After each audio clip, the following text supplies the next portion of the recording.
Welcome back to yet another blog. তো আজকে বৃহস্পতিবার সকালে উঠে আসলে স্নান সেরে পুজো দিয়ে নিয়েছি। তো আর বৃহস্পতিবারে ফুলমালা এখন আসেনি, তাই আমি বুঝতে পারছি না আজকে কী বার।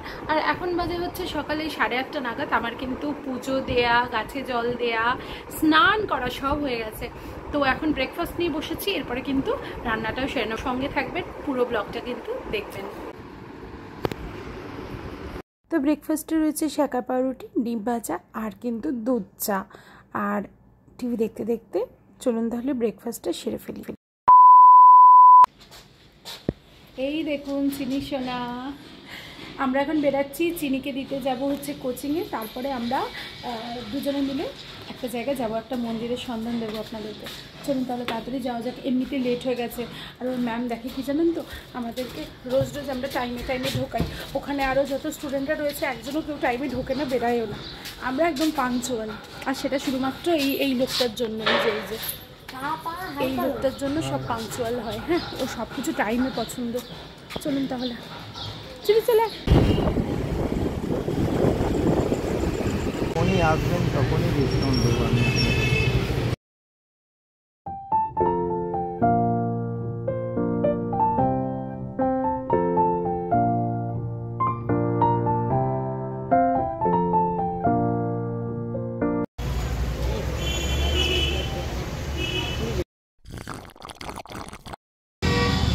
তো এই সময় কিন্তু চা খাওয়ার থেকে অনেক বেটার যে একটু আখের রস খেয়ে। তো আমরা এখন একটু আখের রস খেয়ে আছি, খেয়ে কিন্তু আবার রওনা দেবো। আর যা আওয়াজ সব কিছু ঠিক মতো শোনা যাচ্ছে না।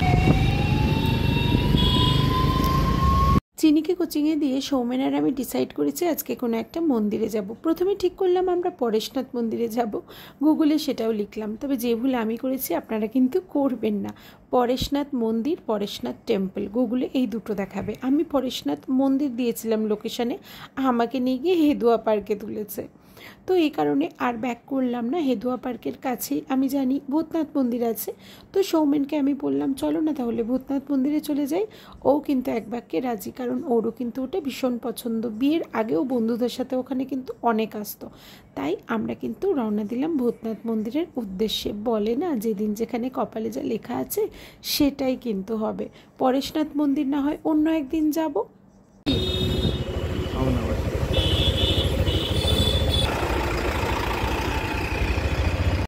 তো আমরা এখন ভূতনাথ মন্দির চলে এসেছি।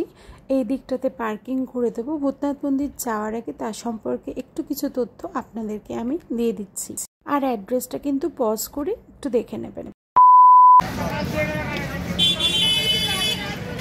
নিমতলা মহাশ্মশান আর আহিরিটোলা ঘাটের মাঝখানেই কিন্তু এই ভূতনাথ মন্দিরটি অবস্থিত। এই মন্দিরের একটি কিন্তু বিশেষত্ব আছে। দেবাদিদেব মহাদেবের আরতি এখানে ভস্য দিয়ে করা হয়, মানে মরা পোড়ানোর পরে যে অবশেষ থাকে ছাই ভস্য, তা দিয়ে কিন্তু এখানে মহাদেবের আরতি করা হয়। আর আমি এটা শুনেছি যে এখানকার মহাদেব খুবই জাগ্রত, মনস্কামনা যা কিছু আপনি বলবেন উনি কিন্তু সেটাই পূরণ করবে। চলুন ভেতরটা ঘুরিয়ে দেখিয়ে আনি।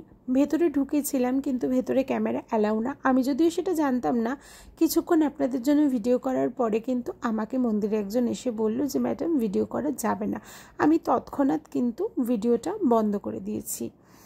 তো এইটা এসেছি হচ্ছে ভূতনাথের অপোজিটে, পেছন দিকের একটা মন্দির। বেশ মা কালীও রয়েছে এখানে, আরও নানা রকমের ঠাকুর রয়েছে। তো সেটাও কিন্তু দর্শন করে নিচ্ছি। আর এই দেখুন, এটা হচ্ছে রেল লাইনের ধারে এই মন্দিরটা। তো ওখানে পাশাপাশি বেশ অনেক রকমের মন্দির আছে। যতটা আমার চোখ দেখেছে ক্যামেরায়, আমিও কিন্তু পুরোটা ধরার চেষ্টা করেছি। সব মন্দিরের মধ্যে তো আর ক্যামেরা অ্যালাউ না। ওই যে কবিগুরু রবীন্দ্রনাথ ঠাকুরের সমাধি প্রাঙ্গণ, ওখানে আমরা যাব। এই হলো ভূতনাথ মন্দির চারপাশে।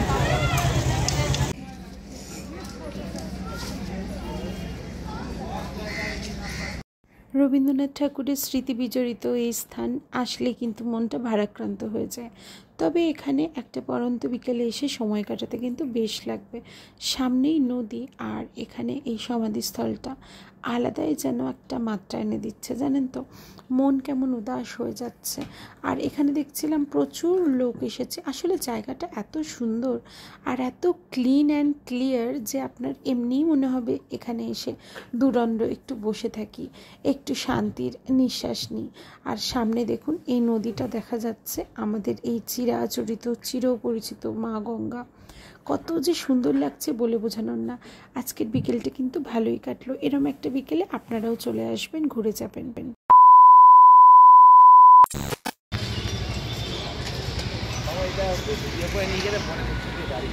ভিডিওটা কিন্তু ওখানেই শেষ হয়ে যেত, কিন্তু শেষ করতে পারলাম না। যাওয়ার পথে এই ভূতুড়ে বাড়িটাকে দেখে রেখেছিলাম, আসার পথে তাই এটাকে একটু আপনাদের জন্য ভিডিও করে রাখলাম। দেখুন, দেখে কি স্পুকি লাগছে না, কীরকম একটা হন্টেড।